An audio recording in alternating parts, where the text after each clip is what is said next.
I feel like I don't need to explain how Back to the Future works in order to review this game. Of course, if you don't know about Back to the Future, 1, what's wrong with you? And 2, why are you watching this review in the first place? Now, not long ago, Telltale Games had said they were working on an episodic game for Jurassic Park, and as a huge fan of Jurassic Park, I kind of freaked out. But later, I had found out it was pushed back for another title, and all I could think in my head was, another title? Why the hell are you doing this to me? I can't stand waiting.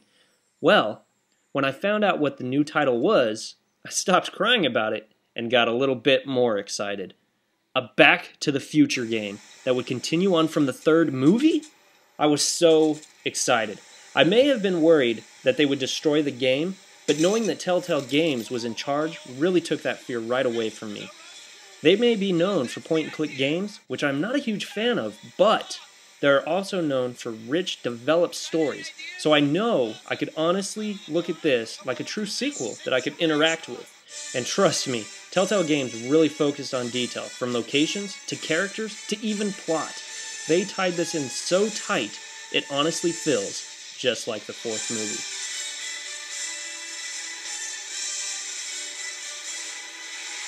I want to try my best not to give away any spoilers to the game, but at the same time, we all know Back to the Future always spoofs itself and kind of follows the same ideas and characters, just in different timelines, while still keeping you involved and entertained. If you're worried about spoilers, please watch this with caution.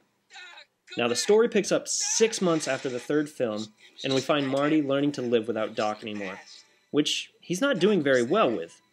The game opens with a dream Marty is having that kind of works like a flashback, but really isn't. When he awakes, he goes to meet his father, who is selling all Doc's things and his property.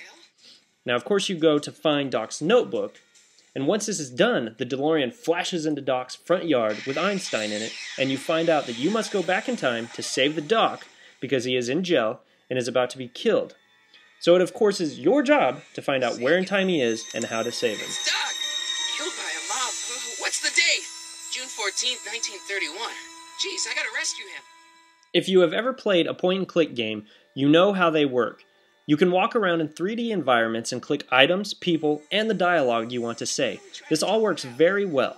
The game basically consists of puzzles and having conversations with other characters in the game in order to advance the story, and it all ties together solidly.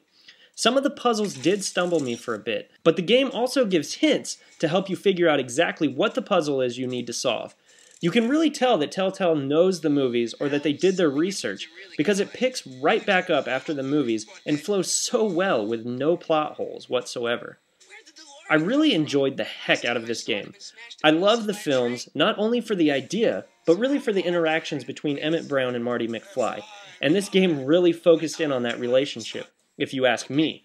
Because in going back in time, you spend a good amount of time working with the 17-year-old Emmett Brown, and I found that very entertaining. I am not a scientist.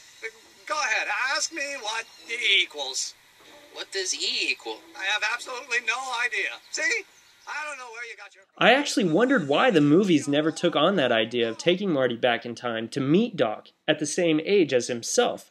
It's such a simple and fun idea. I was very impressed with the cartoon look the game took on and the voice acting. Christopher Lloyd actually did his own voice work, which in itself is a selling point, and the voice of Marty McFly is perfect. I worried about the voice actor, but I never second-guessed it during the gameplay, and he just nailed that voice. It amazed me beyond any measure. Why'd you bring it here? Because the bank's selling off all your stuff. They can't do that. That's what I keep trying to tell them.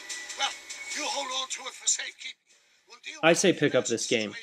Right now it is out for the Mac and the PC, and it'll soon be out for PS3 and the iPad. This is only episode 1, and when you purchase the game, you are buying all 5 episodes that will come out monthly hereafter. You can probably run through episode 1 in 3 to 4 hours, and for the whole deal being just under $30, this is an excellent deal. Most modern games running at $60 hardly break 5 hours. Some of the money is even going towards the Michael J. Fox Foundation for Parkinson's. So hell, you get to take a trip down memory lane and give to a good cause. I can't say enough about the detail and work that went into this episode, let alone without spoiling the full game.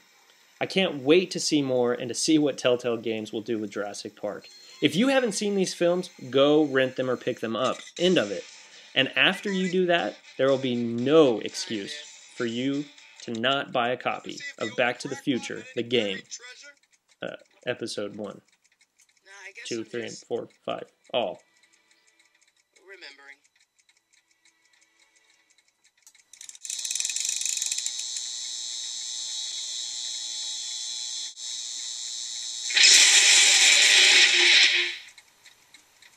Rock on, Biff. Make sure to hit the subscribe button above this video on YouTube and stay up to date with Trevor Clark's latest videos.